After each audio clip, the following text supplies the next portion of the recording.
Every Sunday I'm front center, looking forward to playoffs. And I keep me a double wings, cause you know I gotta have it. Yeah, they say I'm just a fan. What? Well, I say I'm a fanatic. And I fast forward commercial too. I ain't going to the bathroom. You know where I'm at, I ain't hard to find. You can catch me in the lab room. Who else could it be but me, your man, Louie T. Welcome to Thursday Night Football Overtime.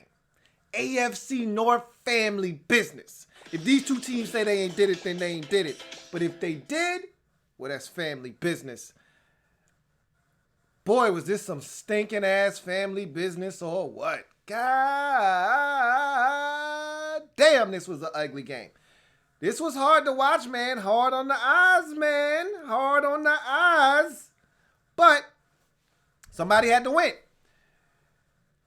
It's funny because last week we had all those really good primetime games. Started on Thursday last week with some family business. Raiders hosting the Los Angeles Chargers.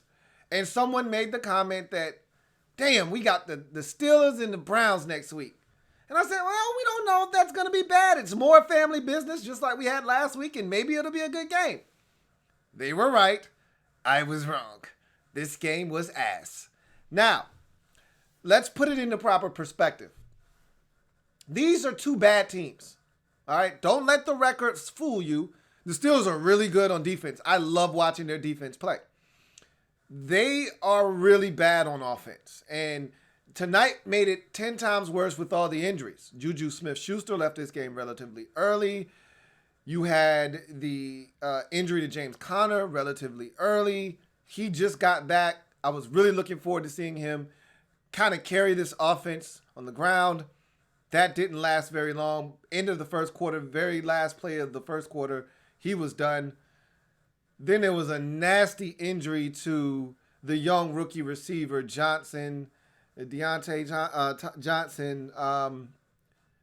Yikes. Man had blood coming from his ear. That is just nasty and something you don't want to see. Vicious hit. Deserved to be ejected from the game. The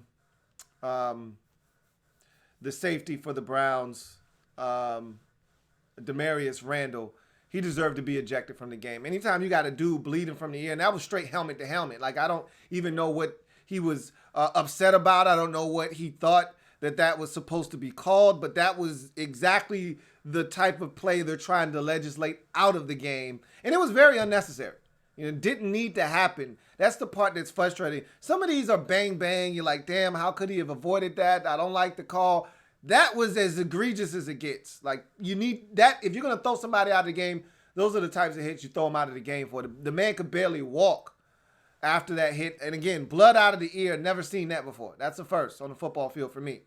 Out of the ear, off of a hit to the head. Yikes. So, that took another receiver out of the game. I mean, they had bums at receiver. By the end of this game, practice squad guy, who actually looked like he was probably the best of the three receivers, believe it or not. Holton stinks. Man, how many times could he have made plays tonight? And he just simply can't catch. He stinks. And then you had James Washington, and he may be a lost cause too. I'm waiting on him to step up and start making some plays. I'm not going to put it all on him because he got separation a couple of times tonight. And let's talk about Mason Rudolph. Man, is he trash. Mason Rudolph stinks. And I've been giving him more and more leeway. And I'm like, man, you can win with Mason Rudolph. That's what I keep telling myself. And then he'll give you a performance like he did against Cincinnati on that Monday night. And he'll give you one of these performances against the no, you know what? I was about to give him credit for the Chargers game. That was actually Duck Hodges. Man, this Mason Rudolph stink. He's super trash. And they've just been winning off of defense and him not turning the ball over. Well, he turned it over tonight. And you know what the sad part is? The Steelers are probably going to make the playoffs. Did you see that schedule? My goodness. If they don't win 5 out of their final 6, they don't deserve to go anywhere. They're going to end up 10-6. Did you see that schedule? They're going to beat the Browns the next time they see them because the Browns stink. They got the Jets. I think they got the Bengals again. I thought I saw one more really bad team up there. They got the Bills, who aren't bad, but they're beatable. I mean, that was a really, really advantageous schedule that I saw. Man, they're going to win 5 out of their final 6. It's amazing. Unbelievable.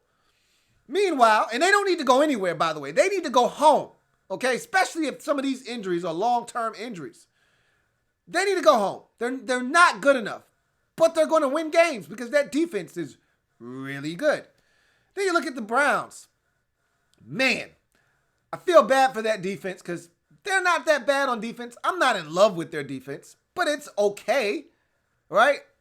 It's good enough if the offense wasn't as putrid as it is, but their offense stinks. For as much talent as they have, that offense is not very good. And you can blame it on Freddie Kitchens if you like. It's a combination of a lot of things. And I talked about all of these things before the season started.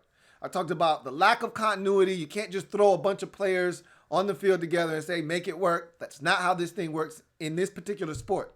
Maybe able to do that in basketball. Maybe even be able to do that in baseball. You can't do that in football. All 11 guys have to be on one accord. And if they're not, then generally you get performances like the one we saw tonight. Baker Mayfield barely was over 50% passing. I'm not a big Baker Mayfield fan. You already knew that before the season started. I don't like his leadership. I don't like some of the things I've seen from him. I can tell you this much. I love when he's able to create off schedule. When he gets outside the pocket and is able to break contain, he's very dangerous. You saw it again tonight. But when he's in the pocket, he's not that great. And you saw it again tonight. All right, there are a lot of miscommunications between he and Odell Beckham.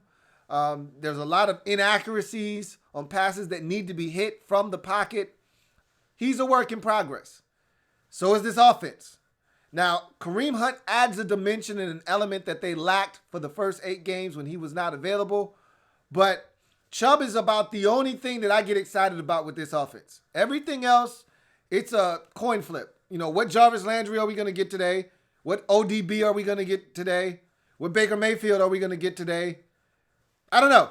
That decision at the end, when all you need is a field goal against a Steelers team that literally couldn't throw a rock into a well, all right, couldn't throw a rock into a lake. All you need is a field goal, and he forces it to the tight end. Now it was a great catch, but that's not the right decision. Don't do that. All right? If Mark Barron is looking, he's got a shot at an interception. Why? Now, it worked out. And generally speaking, people give players passes when things work. It's that, no. Yes, I'm not going to give you a pass because that shit's not going to work every time. It worked tonight, and it got you a touchdown. But a better team, let's just put it this way. If that was Joe Schobert, that's a pick, not a touchdown. All right? If that was your middle linebacker instead of their middle linebacker, that's a touchdown. Or outside linebacker. Whatever the case may be. That wasn't a good decision. And that's what gets Baker Mayfield into trouble. That he thinks he can force things where they don't belong. That's how you get in trouble in this league. Got away with it tonight. Might not get away with it next week. Or the week after that. Or against Seattle, as he threw a couple of red zone picks in that game that they ended up losing, that they could have won very easily. These are the types of mistakes that get you beat against better teams. Got away with it tonight. You may not get away with it next time. But besides all of that, the defense was dominant tonight for the Browns. That's what won them this game. They essentially beat the Steelers at their own game is really what happened tonight. Don't turn it over. Let your defense dominate and dictate what happens. Run the football a little bit, which the Browns were able to do. Sprinkle in a couple of big plays here and there. When you get a chance to score a touchdown, score a touchdown. They did that. They won the football game. This was the exact blueprint that the Steelers used last week to beat the Rams, and really every week before that to beat every opponent that they've beaten on this 4-game winning streak in 5 out of 6. So really, the Steelers got beat at their own game tonight. And Mason Rudolph turned it over, something he hadn't done during his 4-game winning streak, or Duck Hodges or anybody who was at the quarterback position is pretty much taking care of the football for the most part. The defense had been generating turnovers, And not only just regular turnovers that led directly to points. These were pick sixes. These were fumble, scoop, and scores. These were major plays going in the opposite direction. And there were none of those tonight. All right. No opportunities for big plays. And the defense didn't, and look, as bad as the offense was, for the Steelers tonight, the defense still gave them a shot. Every opportunity they got asked for in this game, and the Browns kicker, who hadn't missed all season long, Austin Seibert, missed 2 kicks, which gave them great field position and gave them opportunities to stay in this game. But the Steelers missed a field goal of their own, which probably was an omen of and a sign of things to come in this game for their bad execution on both sides of the football, or special teams and offense, that is. And, man, was this an ugly game. Man, was this a pathetic football game. But the Browns have won 2 in a row. I don't anticipate them, getting hot and getting on this run. They do have the Miami Dolphins next week. That's a winnable football game. They do have the Steelers the week after that. That's a winnable football game. I mean, they could conceivably win 4 straight. And if we talked about the Browns schedule a couple of weeks ago, like, man, their schedule is pretty damn soft itself. And I just talked about the Steelers schedule and how they should win 5 out of their final 6. I mean, I'm looking at the Browns schedule and I'm like, man, you should win, 7 out of your last 8, but they lost to the Broncos. Didn't expect that to happen, but they've rebounded, beat the Bills last week, beat the Steelers this week, got the Dolphins next week, got the Steelers after that. I'm just saying that's a path back to 500. And then once we get there, all bets are off. We can start having a P word conversation. But right now, you're at 4-6. You got a lot of work still to do. This is not a good football team right now as constructed. And I don't anticipate them getting hot and running off 7 straight and getting to 10-6, which is what I think it's ultimately going to take as things start to take shape in the AFC. The Bills have a chance to fall off here. I think the Bills are going to rally and kind of right the ship. A lot of people think they're just going to fall off the table. They've got a tough schedule, but it's still a team that plays defense. I think Josh Allen is fine. I know a lot of people love to kill Josh Allen. I actually like what he does. I thought he gave his team a chance to win last week. Bottom line is, when you look at the Browns, I think they put themselves in too deep of a hole this season to dig themselves out. And at 3-6, I think it's too late for them to try to make this move. They're now 4-6 after 2 straight wins.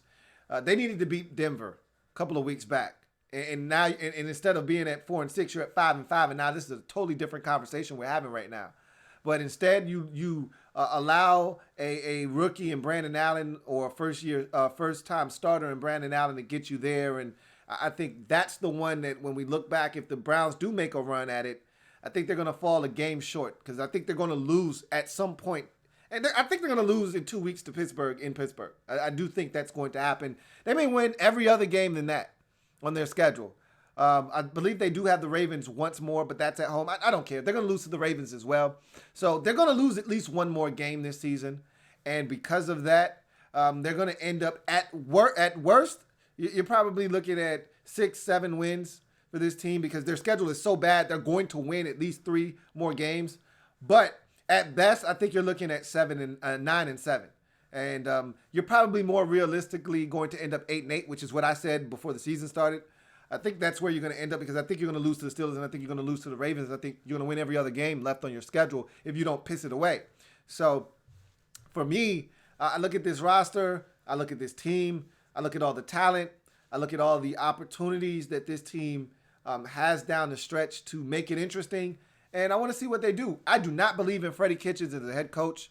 I feel like he's in over his head.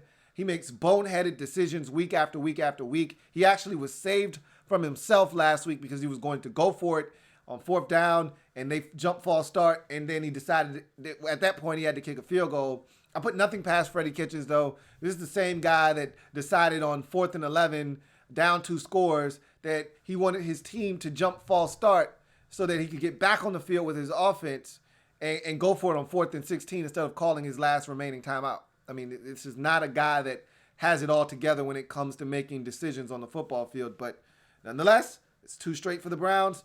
Let me say this, and then we'll get to the comment section. I've never seen 2 teams more uncomfortable being in third and fourth and short.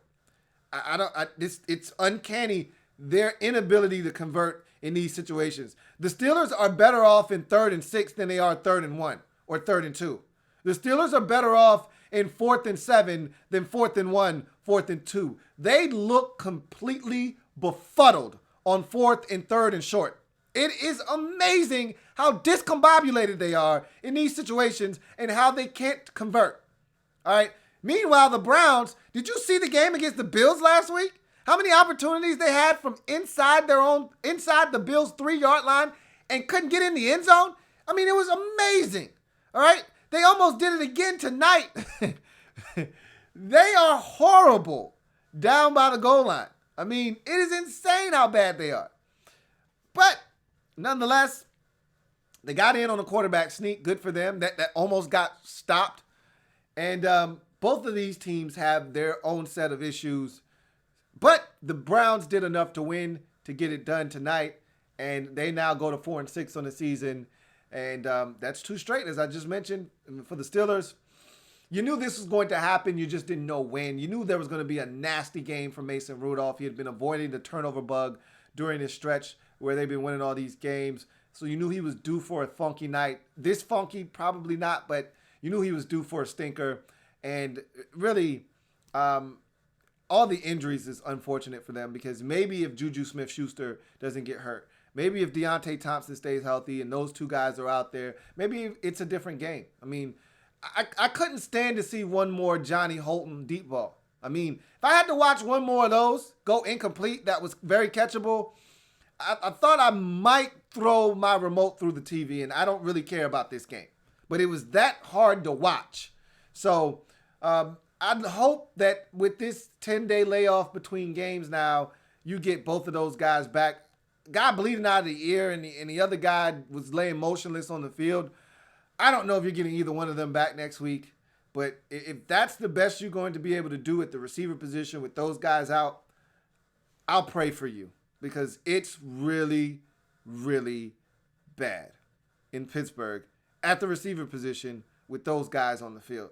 So with that being said, let's get to the comment section and talk about this game. Got a super chat. Big Blue Rising says, Lou, Mason Rudolph takes a blow from Earl Thomas and a helmet hit from Garrett. He's about that life. Yeah.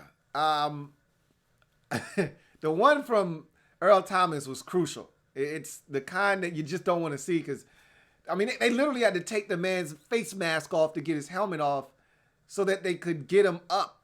You know, it was that kind of hit. It was scary even. But he's a warrior, but that man stinks. Whew.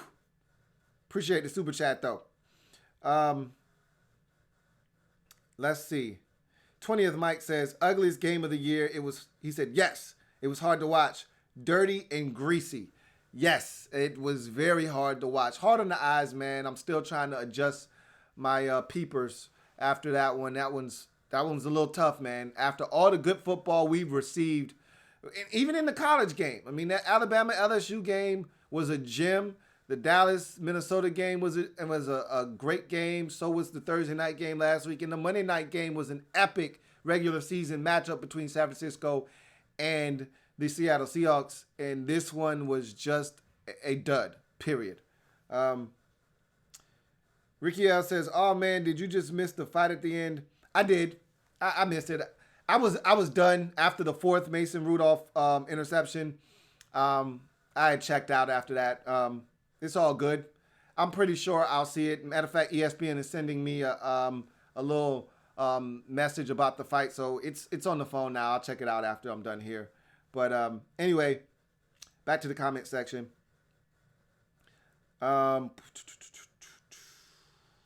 Atlas says Kaepernick is going to be a Steeler by Sunday, and Garrett is going to be suspended for the rest of the season. I got to see this if it's that damn bad. Matter of fact, I'm going to look at it right now since you guys keep talking about it.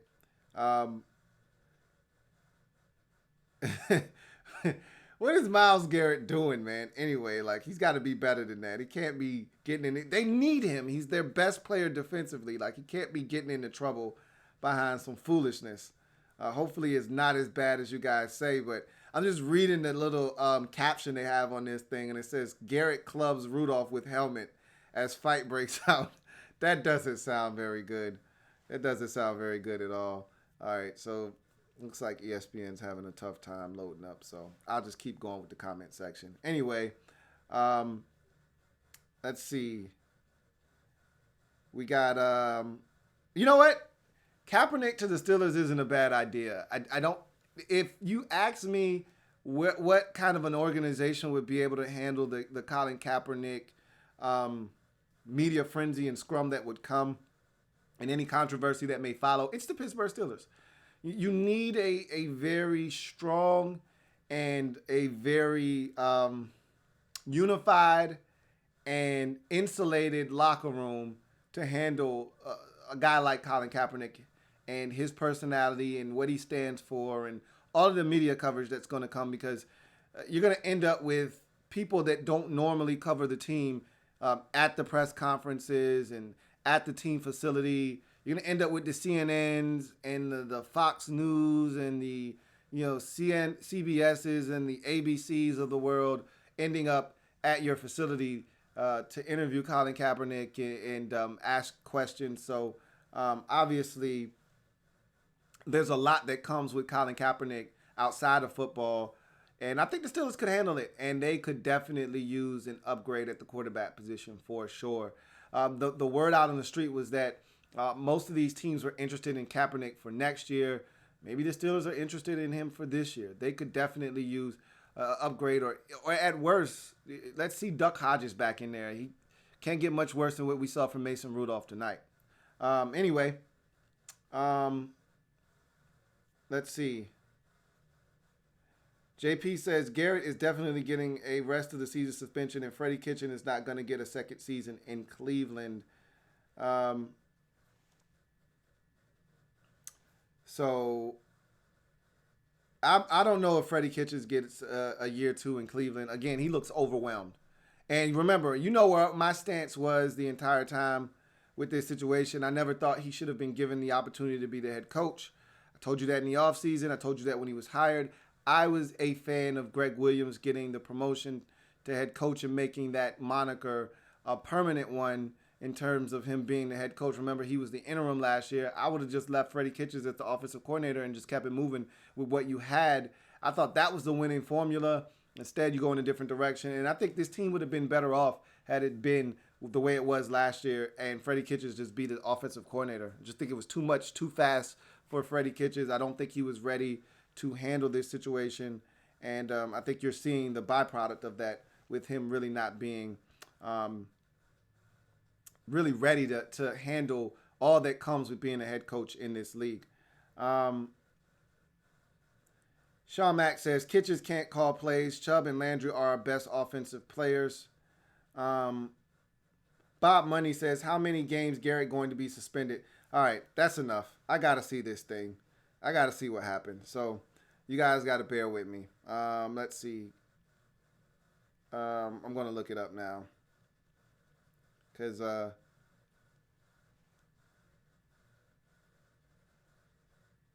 this is you guys are killing me now with everybody talking about it. I can't believe he did something so foolish. At the end of a game that you're going to win, it just doesn't make any sense whatsoever. All right. Damn, somebody said this is one of the worst things I've ever seen on a... Oh, yeah. Ooh. Yeah. Yeah. He getting at least 4 games. I don't know if he's going to be done for the season, but he's going to get at least 4 games for that. That was dumb as hell. Yeah. 4, no more than 6. They have what? Well, 6 is the remainder of the season, right? Yeah, so you guys might be right. He's getting at least 4. 4 for sure. 6 is on the table. I wouldn't be shocked if initially it's 6. He appeals, it comes down to 4. But you swinging helmets to a guy that doesn't have a helmet on with his own helmet, you're gonna bust him in the head with his own helmet. Yeah, I could see 6 games. I think you might be right. It might be the rest of this season. 4 for sure. There's no doubt about it. He's getting at least 4. I think the league wants to send a message that that kind of behavior won't be tolerated. I could see him getting the remainder of the season. So yeah, you guys are right. Anyway, let's see. Gregory Lightbody says, send Garrett to the Redskins as punishment. Sean Mack says, I agree. Baker takes too many chances. That said, 4 of his 12 interceptions were off the hands of a wide receiver or a tight end. I understand. Not all of these interceptions and mistakes are his fault, but then again, sometimes he forces them into some tight spaces where they probably shouldn't go, and hence you end up with some of the mistakes. Yikes. Hey, Myles Garrett was tripping. That's not funny, but what the hell is he thinking, dude? If you think it's a smart idea to take a man's helmet off his head and then buzz him in the head with it, you need to wash your face and get your mind right. What the hell was he thinking? Damn. Can't believe he did that. Unbelievable. Reese says, that Pittsburgh offense is cringeworthy to watch, Lou. Yes. Yes, it is, Ree. Let's see. Captain Spartan 04 says, we getting Benny Snell back. Hopefully he provides more than Samuels. Yeah, our offense is boring. We're getting T. Higgins and one of those LSU wide receivers to bring some excitement. Good luck, man. You don't have a first-round pick, so you're going to have to do damage with the rest of your picks in the draft. Big Blue Rising says, if only Rudolph took Garrett's chain. If only. If he would have took his chain, he might have beat him to death with the helmet instead of just hitting him one time, man. So probably better off that he didn't snatch his chain. Aqib Talib style. Anyway, let's see. I can't believe he hit him with the helmet, man. Garrett was tripping. Reese says, Lou, you're a big Eddie Murphy fan, right? Your thoughts on his comeback? I don't know, man. If you didn't see Dolomite, and I know I don't want to go off track here, but if you haven't seen Dolomite, treat yourself. That's a hell of a performance by Eddie Murphy and all of the actors that he put in the movie. I thought Wesley Snipes was fantastic in that movie as well. So that's a great start for him. Now, this Coming to America, I was a big advocate for them not doing this. That was a classic that I did not want to see them reboot. I am really nervous about this movie. Hopefully they do a good job on it, but if they F that up, it could really send his comeback into a tizzy. You know, Arsenio Hall has a stand-up, so all of these guys are trying to come back now. It'll be interesting, but Dolomite was a great start, but to me, Coming to America 2 is the centerpiece of everything he's trying to do for this comeback. He's supposed to be getting some specials on Netflix, and he's supposed to go back on the road touring and doing his comedy stand-up. If Coming to America 2 is trash, all of that shit is dead. Dead, I tell you. So we'll see what happens. Anyway, let's see. Reese says, does Colin Kaepernick get signed based on this workout, or is this all much to do about nothing? I'm going to talk about it on my podcast. I don't really, I'm not going to talk about it here. I'm going to talk about it on my podcast. Sean Mack says, Lou, you missed the fight. Garrett and Pouncey were ejected. I saw it now. I just don't understand how you can allow yourself to be drug into something like that in the waning moments of a game you're going to win. They're mad because they're getting their asses kicked. So you know that their tempers are going to flare, and you just got to find a way to be more level-headed if you're Myles Garrett. Your team needs you moving forward. This game's done. All right, this one's in the bag. They need you moving forward. Pouncey will play for his team next week. You will not. And so you won't be even playing against the Steelers the next time these two teams meet. You'll still be suspended. So that was just foolish on his part. Eddie Rodriguez says, it's hard to see just how talented the Browns roster is and see absolutely none of it come together. I knew that was going to be the problem. I talked about it when we talked about the Browns record. That's why I told my man Sean Mack, who was so optimistic, talking 12-4 and crazy out the side of his neck, that this Browns team was no better than 8-8. I couldn't see it happening because they're young, they're immature, and there were too many moving parts. A first-year head coach that was way in over his head. We didn't know he was this far in over his head, but I thought he was in over his head. I told you I did not like the way he handled the offseason. I didn't like how Baker Mayfield handled the offseason. It all started with the whole Duke Johnson controversy and how both of them decided they were going to handle it. I did not like that then. I didn't like how it all played itself out. And I said, this is a bad representation of this football team and where they're going. And if these are the guys that are leading you into the season, you're in for a rude awakening this season, and you're seeing it play itself out on the field. And then I said, look, you're bringing in all these talented guys, but they're not going to be able to gel and mesh together on the fly. It's going to take time, and you're seeing that. So I'm not surprised by any of this. Sean Mack says, Garrett tackled him late, but Mason tried to rip his helmet off first. You still can't bust him in the head with his own helmet, though. That's just not how this thing goes. Sean Mack says, nobody talking about Pouncey kicking Garrett in the head. Then go after Pouncey then. You don't hit the quarterback in the head with the helmet that you ripped off of his head. If Pouncey kicked him in the head, if he tried to rip your face mask off and you got his off, okay, let that be that. You want to go after somebody your own size. But that's a bitch move to hit him in the head with a helmet. Straight up.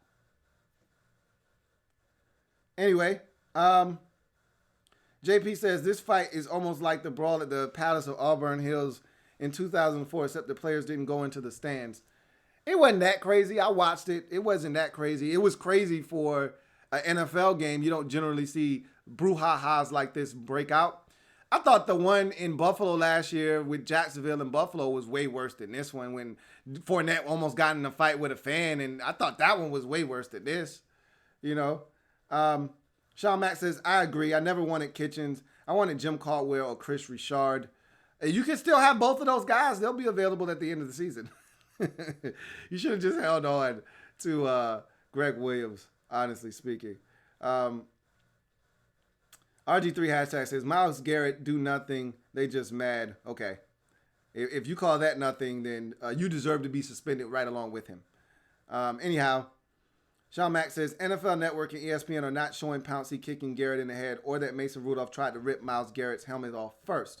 Again, those things all are very possible that those things took place. All right. I did see Mason Rudolph try to rip his helmet off first. I did see that. I did not see the Pouncey kick in the head.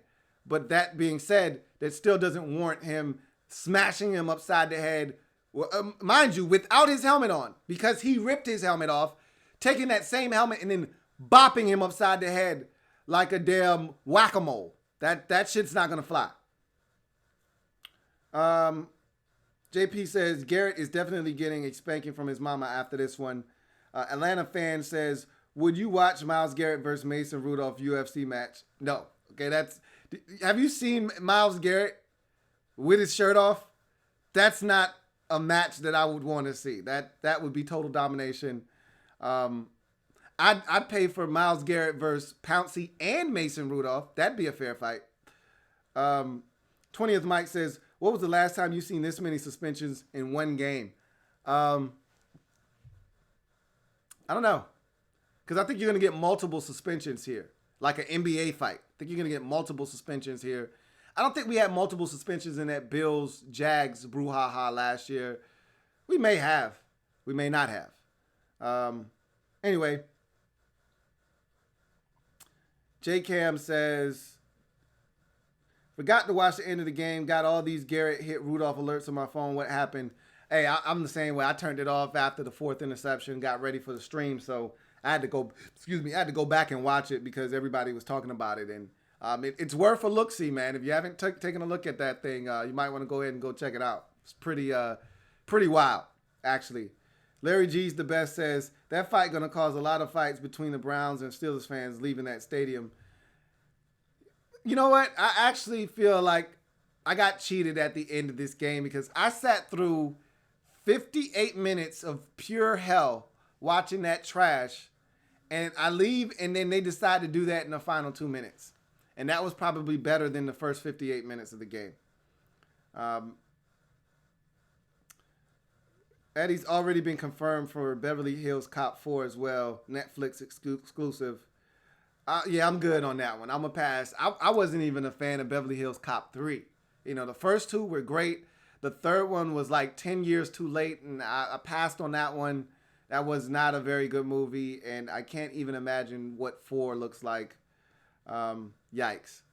Will Ford says, the fan that punched Myles Garrett last month must have been Mason Rudolph. Talking about Myles Garrett getting punched after the game as he was approached by a fan as he was leaving the stadium. Maybe it was Mason Rudolph disguised as a fan. Ouch. Atlanta fan says, I don't know, Pouncey might get suspended too. Very possible if, in fact, he did kick Garrett, as my man Sean Mack has alluded to multiple times. RWF 1984 says, after the Garrett thing, they forgot how to finish the game. As the Steelers need it on 4th down and both teams having to leave the field, there was 5 seconds left. It was like, look, let's just get the hell out of here before something else happens. Let's see. Storm says, honestly, after watching the hit, I think Garrett deserves at least a season-ending suspension, and I hope games for next year. You can't do that to a helmetless player ever. He's good. He won't be suspended in the next season. I don't think you'll see 8 or 10. I think 6 is the maximum. 4 is the minimum that you'll see from the league being rained upon Myles Garrett in this particular situation. Honestly, I think he might be the only one to get suspended, though. Jordan Moreno says, what do you think about Baker Mayfield's future? I still think he's going to end up being the guy in Cleveland, and I think he might ultimately be a really good quarterback. We've seen flashes from him. We know the guy's fully capable, and I love his ability to ad-lib and make off-schedule throws and create things. You know, the first couple of big throws in this game, the first third down to get outside the pocket and hit Hunt for that third down that set up the Odell Beckham pass down to the 1-yard line. That's just Baker Mayfield being Baker Mayfield. And it's those kind of plays, it's those type of plays that I think are going to allow him to flourish in this league. He's got to be better from the pocket, but I think some of that will come with more time with his receivers and then also getting a better offensive line. I think some of his struggles in the pocket is from him being a little antsy, knowing that he doesn't have a ton of time and that he knows his internal clock goes off a little quicker because of all the pressure he's been under this season with an offensive line that has been less than stellar. So I think he's going to be fine. I'm not a massive Baker Mayfield fan, though. I already told you he's a head case off the field. So I'm not a big fan of Baker Mayfield, but there's no denying that the guy has talent on the field. So I don't think you'll see anything drastic happening with Baker Mayfield and the Browns moving on from him or anything like that over the next couple of years. I think he's going to solidify his spot as Browns quarterback, and I think he'll get better as the years progress if they're able to keep continuity. And this is the thing about getting rid of a guy like Freddie Kitchens. Kitchens has been there the last 2 years, and Mayfield is getting comfortable in that offense. You move on from Freddie Kitchens, and you bring in a new offensive coordinator and a new play caller and a new head coach, and it's going to change the dynamics of everything offensively, and then you start the process all over again. I just think you keep going in the same direction and hope that Freddie Kitchens gets better as a head coach with more time and experience, and Baker Mayfield and all of the different weapons that exist on that team, they get better with more time with each other, and they build a rapport, and you hope that things start to gel and mesh together moving forward. Skip to My Lou says, you missed Pouncey punching and kicking Garrett in the head while he was on the ground after Garrett Hulk smashed Rudolph. Wild. Can you really blame him after his quarterback just got lambasted with his own helmet on the head? JP says, what's even crazier is that these two teams play again in a couple of weeks. Yeah. Atlas says, I was wondering if Tomlin was going to be the coach of the year for the Steelers turnaround. Does this ugly loss derail the Steelers once again? Nah, because I think as I mentioned, you look at their schedule, and they've got some very winnable games on that schedule. Again, they got these Browns again. They got the Ravens again. You know, anytime you get into the family business situation, all bets are off. They should have beat the Ravens the first time these two teams played each other. They got the Bengals again. They got the Jets. There's some really winnable football games on that schedule, man. They're going to win some more games. Tomlin, to me right now, without a doubt, is your coach of the year. If they continue to win football games. If they get to 8 wins this year, Tomlin should win coach of the year. If they get to 9, I think he's a runaway favorite. If they get to 10 wins and make the postseason, he's a lock for coach of the year. Let's see. Reese says, do you think Eddie Murphy can still do stand-up? Man hasn't done it since 87. I don't know. Again, Arsenio Hall probably hadn't done stand-up since the early 90s, late 80s, and he's doing it, so why the hell not?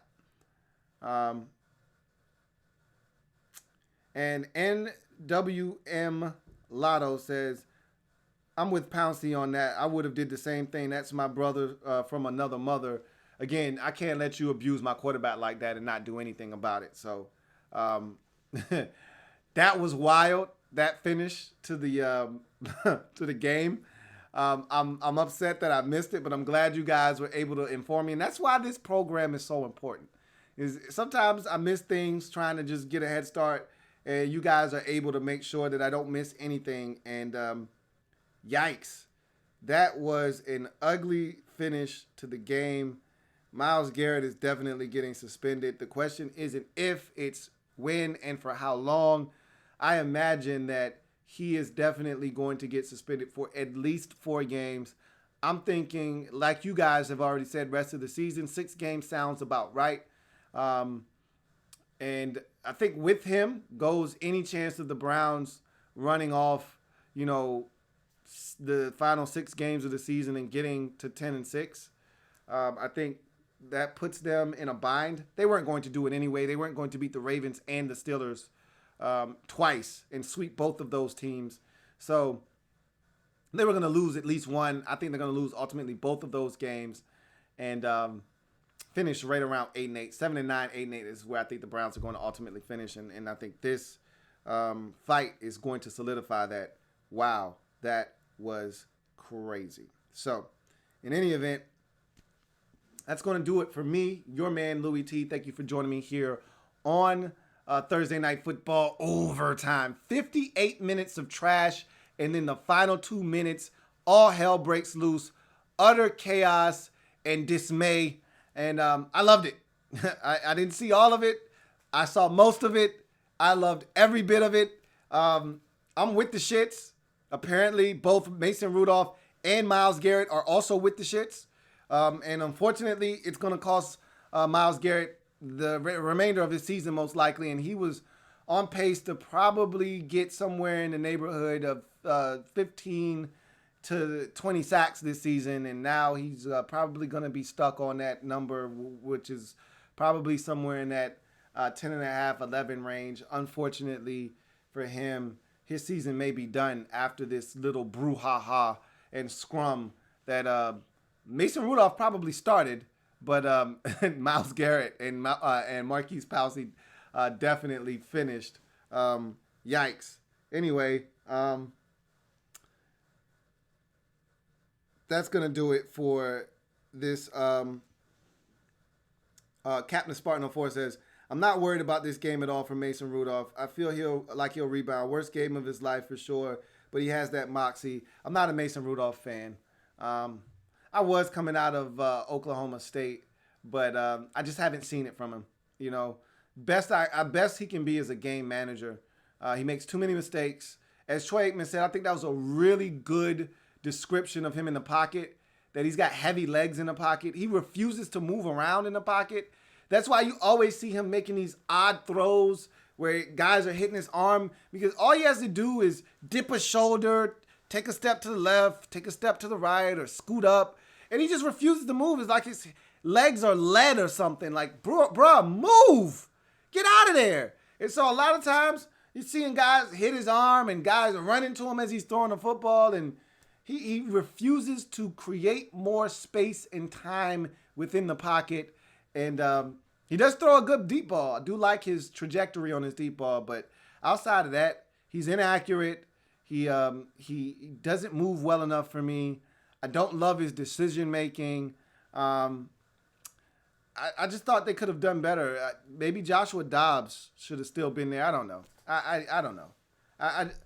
Maybe Duck Hodges is your best option. Who knows? We'll see. I'm just not a Mason Rudolph guy, and I don't see it. I don't see it. But he's young. You know what I mean? I don't want to kill him. He's only started, 4 games, maybe 5 games? I don't want to kill the kid, but I just don't see it. But, maybe he just needs more time. So we'll see. As you mentioned, he's got moxie, he's got poise, he's got toughness. We've seen the toughness already, whether it's the Earl Thomas situation or this one. We've seen the toughness, but there are a lot of tough quarterbacks in this league. Doesn't make you good.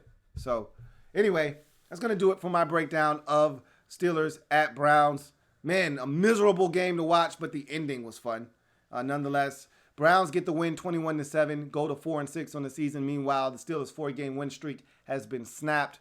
They're now 5-5 on the season after the loss. And the biggest winner of the night, the Baltimore Ravens, because with the win on Sunday in a game that's very winnable for them versus Houston at home, they could really put a cap on this division for all intents and purposes. You go to 8-2, get a 3-game cushion on the Steelers, 3.5 really because you already won a game against them in Pittsburgh, and you're essentially saying that, yeah, this division is ours to lose, and it really is already, but if they win on Sunday, they're going to run away with this thing, it looks like. So they're the biggest winners of the night. And the biggest loser of the night, Myles Garrett, because he's probably going to be suspended for the rest of the season. But in any event, hopefully the Steelers can get some of these guys back healthy. My goodness, it was like a mass unit out there where they just could not stay healthy. And they were already banged up coming into the game. They had about 4 or 5 guys leave this game, including the receiver position, which was just ravaged by injuries. Hopefully they get healthier sooner rather than later, because if this is the representation of what they're going to put on the field offensively, with already all the limitations that they already have, they're in for a long finish to the season. And even though they've got winnable games, you play like you did tonight on the offensive side. I don't care how good your defense is. You're going to lose some more ball games, especially some of these games that are very, very winnable. So that's going to do it for me, your man, Louie T. Remember, if it's not your man T, it's not the best NFL coverage it could be. You guys enjoy the rest of your night. We'll reconvene on Sunday. Take care. Enjoy your weekend. Have a good one. Louie T Network.